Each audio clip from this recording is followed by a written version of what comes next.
Hello and welcome to Impact Yobe, the program that brings you the stories of progress, development and transformation in the pride of the Sahel. I am Mark Otabo, and today we take you to the heart of Yobe's green revolution, from empowering rural farmers to introducing modern irrigation systems and supporting large-scale crop production. The Yobe Ministry of Agriculture is planting the seeds of a brighter future. Stay with us as we explore how these initiatives are not only boosting food security, but also driving economic growth and creating job opportunities across Yobe State. This is Impact Yobe.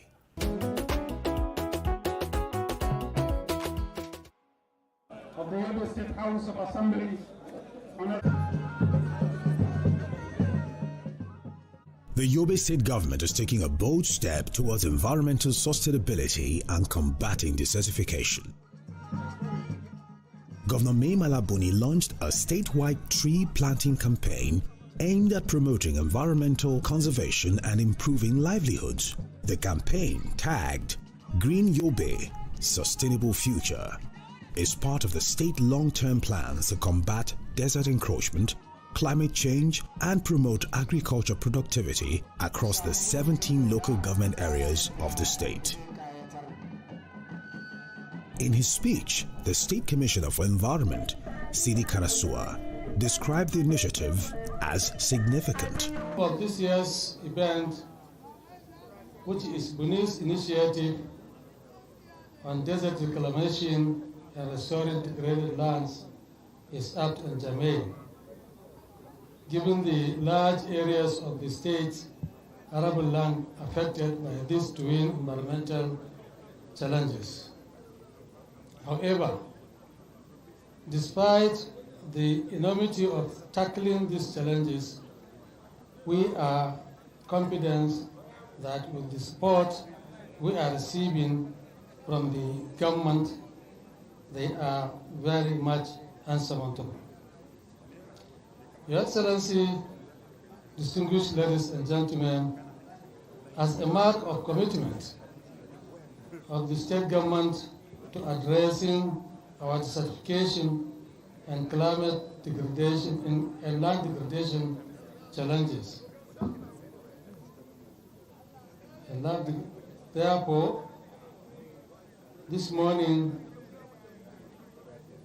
event by His Excellency will therefore kickstart a massive tree planting activities across the 17 local governments of the state, covering all the 178 political wards. This exercise... In his remarks, the project coordinator of agroclimatic resilience in semi-arid landscapes, Akrisol, highlighted why Greener Yobe project should be sustained. Buni initiative for reclaiming desert and restoring degraded lands. This important event is being held under the chairmanship and dynamic leadership of His Excellency, the Deputy Governor of Yobe State, of our state, whose commitment to environmental sustainability continue to inspire meaningful action across the state. The Akrisal project will remain steadfast in its mission to restore degraded land. Let me use this opportunity to stress that the federal government of Nigeria earmarked 4 million hectares to be restored between last year and 2030. Out of these 4 million hectares, they earmarked 1 million hectares to agricultural states, meaning the 19 other states of Nigeria like the FCT. And I'm proud to state clearly that Yobe State currently have restored over 100,000 degraded lands, moving steadily towards our target of 1 million. In Yobe, more than 20 shelter belts and woodlots have been established to combat desertification and land degradation, contributing significantly to environmental recovery and community well-being. Additionally, Akrisal has supported the state government in the development and validation of all-inclusive, comprehensive, and robust climate change policy, which inshallah, God's willing, will be on the desk of the executive very soon. In his address, Governor Buni noted that his administration will continue to give priority to the fight against desertification and droughts. I'm delighted to be with you on this occasion, marking the flag-off ceremony of the 2025 tree planting campaign here in Damatru. This event is indeed very dear to us in our efforts to fight desertification, to protect and restore land fertility lost to desert encroachments. The theme of this year's event, Buni's initiative in desert reclamation and restoration of degraded lands, reflects our commitment to safeguarding the environment and efforts to mitigate the effects of climate change across the state. It could be recalled that in 2020, this administration launched the Yobe State Climate Change Action Program in Duswa Forest Reserve in Fune local government area. As a deliberate policy, we have continuously raised and planted millions of assorted tree seedlings across the state to checkmate the southward movement of the Sahara Desert into the state. In this vein, the government has established 100 hectares of gum Arabic plantations in each of the 3 senatorial districts of the state, namely Duswa in Fune, Kaligi in Yunusari, and Karasua Galu in Karasua local government areas, respectively. Similarly, government has initiated some additional measures to check environmental challenges. These include constitution and inauguration of the State Climate Change Council, tasked with the responsibility of coordinating all climate change activities in the state and linking the state with national and international climate change organizations. Governor Buni appreciated development partners for their efforts in the fight against climate change, desertification, and droughts.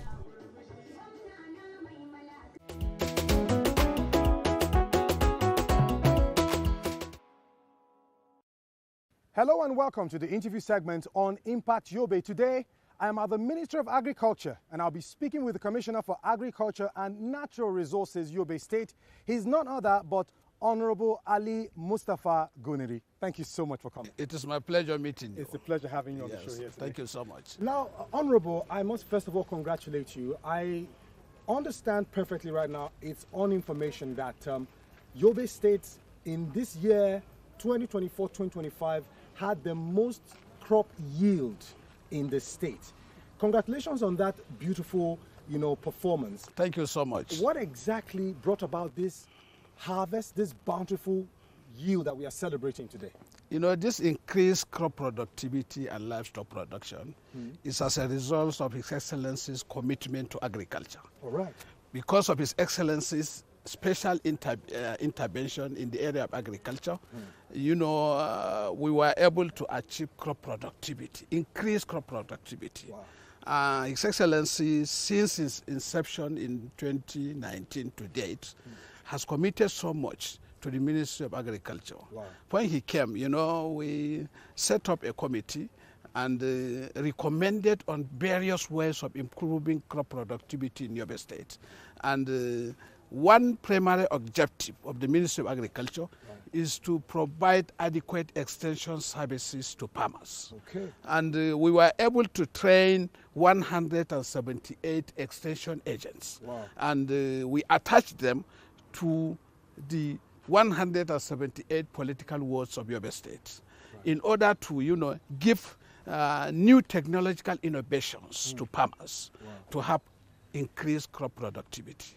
We did that. And the second aspect of, objectivity of the Ministry of Agriculture is to, provide agricultural inputs, adequate agricultural inputs to farmers in the state. Right. As a result of this, His Excellency committed, to the provisions of these agricultural inputs. Wow. What are those agricultural inputs? Adequate certified seeds. Seeds. Oh, good. Certified seeds to farmers. Provision of fertilizers. Right. Provisions of agrochemicals. Provisions of, agricultural equipments such as power tillers, such as threshers, Right, such as planters. Right. You can see lots of agricultural equipment here. This equipment here is for what exactly? It's for fertilizer spreader. It's for fertilizer application. Okay, these are power tillers here. These are power tillers for cultivation, soil cultivation. Okay. This is for threshing cereals, multi-purpose thresher. Wow. It's for the threshing of sorghum, millet, cowpea, groundnut, and what have you. The training you talked about covered this use of the equipment, Yeah, right? yeah. Okay. We attach extension agent to each ward. Okay, so good. that they will be given information on the use of these machineries to farmers. Good. All right. Yeah. Now, you know, when it comes to equipments like this, you know, everyone is wary of maintenance. Yeah. So, Honorable, what structure have you put in place to maintain this equipment so that it will last, you know, a certain level of time for the production you are hoping to achieve with, you know, your development here in you know, these equipments which we distributed across the 17 local governments in Yobe State are being supervised by ministry. Okay. They are being supervised directly by the Ministry of Agriculture. Okay. We set up a committee in each of the local government areas so that all the beneficiaries, we have their lists. So we'll be monitoring them. We'll be monitoring them on the maintenance of these agricultural equipments in order to have greater efficiency. All right. Now let's talk about irrigation farming. Yeah. Now it is always understood that irrigation farming brings about crop yield 2-3 times in a year. Yeah. How have you been able to effect that to actually boost the agricultural production in your ministry? You know, Yobe State is one of the states that produces vegetable production. Okay. And vegetables in terms of tomatoes, pepper, okra, and what have you. Yeah. You know, we have some local governments that are dominantly in that aspect. In those areas. Yeah, in irrigation. Fresh. So His Excellency decided to provide solar powered water pumps for them, for the irrigation farmers. Wow. You know, because of the expensive nature of diesels and PMS, you know, running these machines is becoming so expensive to farmers. So we decided to go to solar powered water pumps that can be used with the solar energy. Right. Yes, it's minimum, it's less expensive, and it's economical. And it's economical. Yeah. So we decided to procure enough quantity of solar powered water pumps to be distributed to Padama farmers in Yobe State, and we did that. Fantastic. And we can see the productivity, we can see the yield. The yield, yes, yes. Now I look around me here and I see a lot of equipment here. It tells me like you really have a bogus plan for this ministry. Yeah. Now the question that keeps bothering my mind is, you know, what exactly is Yobe State targeting when it comes to the agricultural target you have for this year and coming years with what we have achieved with this equipment that you've brought here already? You know, Yobe State, you know, is known for agricultural productivity in terms of crop production, in terms of livestock productivity. Yeah. We don't forget we are the largest producer of livestock in the sub-Saharan Africa. Yes, that's we produce about 5,000 millions of you know, sheep and goats. Yeah. We produce about 3 million heads of cattle per annum.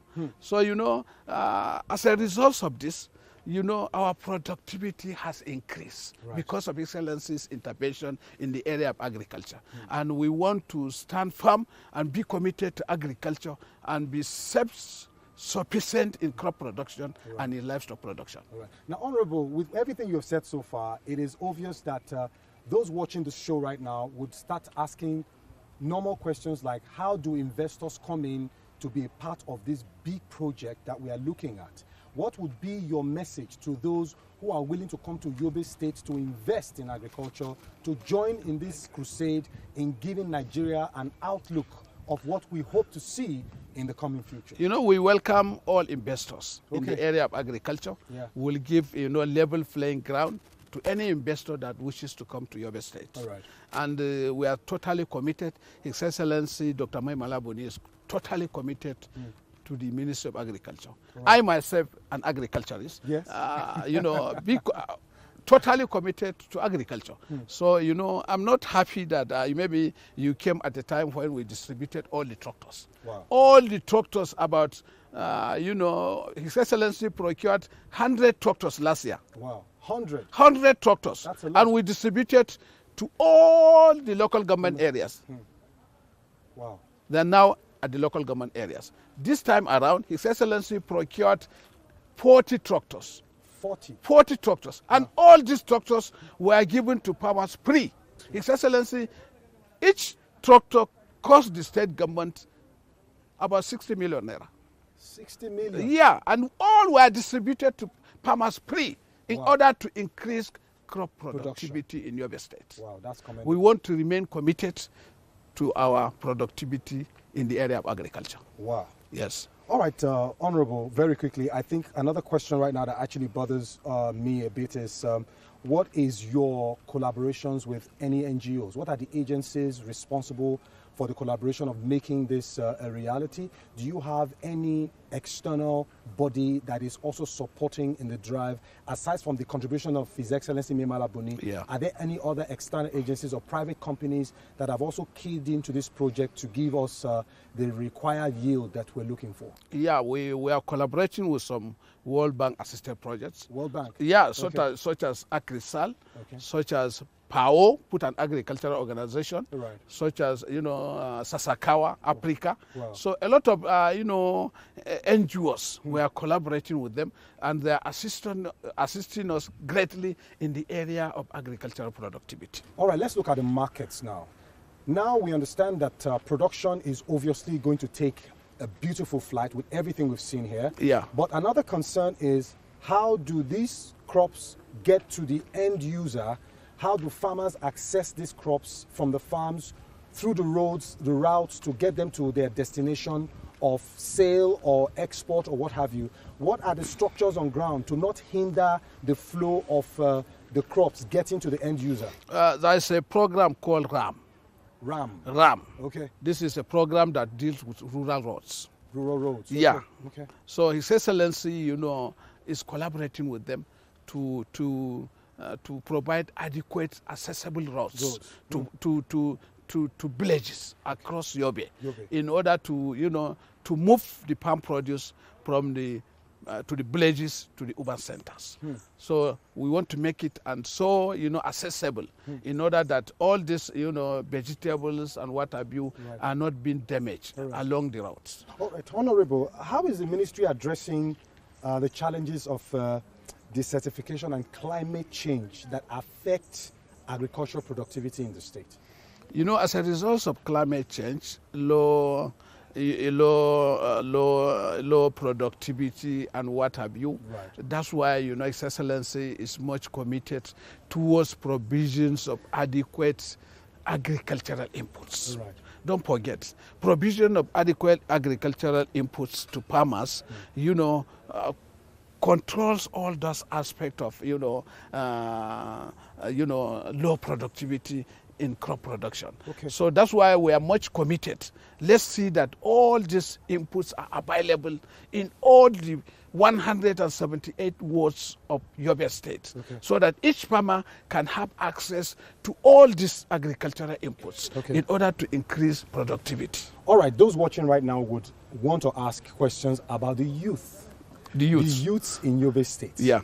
How have you been able to carry them along with this process that is happening here? They are the future, they are the next generation, and with all this equipment here, they are also going to be very quick in knowing how to use them because they are very smart. So what structure have you put on ground to engage the youths to the very end to ensure that they are able to hold down this equipment and do the job that is required to do? You know, His Excellency has directed that we should take care of youths and women. Okay, youths and women. Youths and women. Okay. So that's why he directed that we have to select 30 youths and 30 youths across each ward of Yobe State and be given these agricultural inputs for them to be, self-reliant, for them to be, contribute their quota to the development of agriculture in Yobe State. So the youths and the women are not left out. They are part of our empowerment. And even last year, we gave all sorts of agricultural inputs to women and youths. And this time around also, we identified 30 youths across each ward. Each ward, okay. That is about, yes, that is about 5,340 youths. Wow. And 5,340 women. That's quite a number. So we gave them the empowerment. Right. Mainly, we want to see increased crop productivity in Yobe State. All right, before I round off quickly, what is that major crop in Yobe State that if I want to invest in agriculture and I feel that I want to put my money on a particular crop, what are your star crops in Yobe State that I can put my money on and get my money back? Yeah, star crop in Yobe, we have sorghum, we have millet, we have cowpea, we have groundnut, we have sesame. You're just listing all of them. Yeah, anyone you invest in, you will get your output. Okay. Yeah. Okay. Yes. All right, Honorable, thank you very much. It's been a wonderful time talking to you. Thank you so much. But before I round off from this interview, let us meet Honorable personally away from work. Yeah. I can tell that you are a man who is hands-on. You are always on the go, trying to make things work for this ministry. What do you do away from work? How do you relax, Honorable? Well, I relax as a farmer. As a farmer? Yeah, I have some farms across Yobe State. Okay. Not even in Yobe State, but beyond Yobe State. So I'm totally a farmer. Okay. Being an agriculturist, I'm a totally committed farmer. All right. I have farms that I run, so I'm committed to the aspect of agricultural productivity, not only in Yobe, but Nigeria. Well, Honorable, quickly, you mentioned that Yobe State is known for the largest producers of livestock. You mentioned that earlier on. But can we actually understand more about some of these livestock and, particular animals that you feel are actually bringing a lot of yield to the Yobe State Agricultural Ministry here? In Yobe State, we produce cattle, sheep and goats, and a little bit of poultry production. So we are really committed to livestock productivity in Yobe State. And to this end, state government, in collaboration with the federal government, established 3 grazing reserves across Yobe for livestock productivity. This is basically to prevent farmer and header clashes. Yes, because I told you we produce nearly 3 million heads of cattle per annum. So it's a larger pig, and we produce about 5 million heads of sheep and goats. Fantastic. So we have to make provisions of adequate, environment for livestock productivity in Yobe State. And to this end, His Excellency decided to procure a lot of, animal pits, a lot of, vaccines for animal productivity, for the prevention of, animal diseases. Then also for, some, vitamins and sorts of, nutrients for animal productivity in Yobe State. Not only that, we are also, involved in artificial insemination. Okay. Yes. Fantastic. Last year we were in Morocco. Morocco. We are making efforts to bring some breeds. Into Yobe. Breeds from France. Wow. There are certain species of cattle that are so productive in milk production. They produce about 50 liters of milk per day. Wow. So in aspect of livestock, we are moving ahead. Okay. Yes. Finally, before I go, the issue of grazing for the cattle, how have you been able to manage it under your ministry? Yeah, I say these grazing reserves were handed over to the host communities. Okay. The host communities are managing these livestock grazing centers. Okay. Yeah, so that's in order to avoid conflicts. Okay. So that in that area, government provided everything for them. classrooms for their primary schools pupils. Hospitals were provided, boreholes were provided, all amenities you can think of. His Excellency provided to the grazing reserves in order to boost livestock productivity in Yobe State. Okay, what do you do for fun? Do you have any football club you support? No, I'm just a... You're just a normal person? Yes, I'm just a normal person. Normal person? Yeah. Do you watch movies? Yeah, I do. Movies? I watch movie. Okay, a lot? Yeah. And I'm interested in maybe reading, You're reading? Yeah. Okay, that's part of it as well. Yeah. But reading is also work. I just need something you do away from work. I like it. Really. My hobby is reading, then maybe a little bit of sport and that as well. A little bit of sport. Yeah. All right, Honorable, when you wake up in the morning, when you want to hit the road to go to work, are you a coffee person or a tea person? A tea person. You're a tea person? Yes, I'm committed to... Tea? Do you have a tea farm? Yeah. You have a tea farm? I don't have a tea. You don't have a tea farm? But, we don't produce tea in Yobe State. Okay. But we buy from the neighboring states, yes. Particularly Taraba. Thank you so much. Before we go, how is your relationship with your workers in your ministry? It's cordial. Cordial? Cordial. You can see them all. Cordial. Supportive. Yeah, supportive. Yeah, really. Thank you so much. It's my pleasure. It's my pleasure. It's indeed nice talking to you. Thank you so much. And I hope to come back again and we get to celebrate the harvest together. Pleasure to see you back. Returns of everything. Yeah, really. Thank you so much. Okay, thank you. Well, that's been a wonderful time speaking with the Honorable right here at the Ministry of Agriculture and Natural Resources, Yobe State. He's none other but Honorable Ali Mustafa Guniri. He has given us an insight into what to expect, and he never failed to mention His Excellency's contribution, Mai Mala Buni, to the production of agriculture in the state and how he's been able to boost the end product of everything that is needed to give agriculture a lift in Yobe State. In case you're an investor and you want to come to Yobe State to invest, trust me, this is the destination, as this state has been marked down to be the largest producers of livestock. It's been a wonderful time on Impact Yobe. Thank you so much for watching. Have a wonderful time. As we have seen today, Yobe State is cultivating more than just crops. It's cultivating hope, opportunity, and resilience. From the fields to the markets, the Yobe Ministry of Agriculture is laying the groundwork for a more prosperous tomorrow. That's it for this edition of Impact Yobe. I am Marco Tabo. Thank you for joining us. Until next time, stay good. This has been Impact Yobe.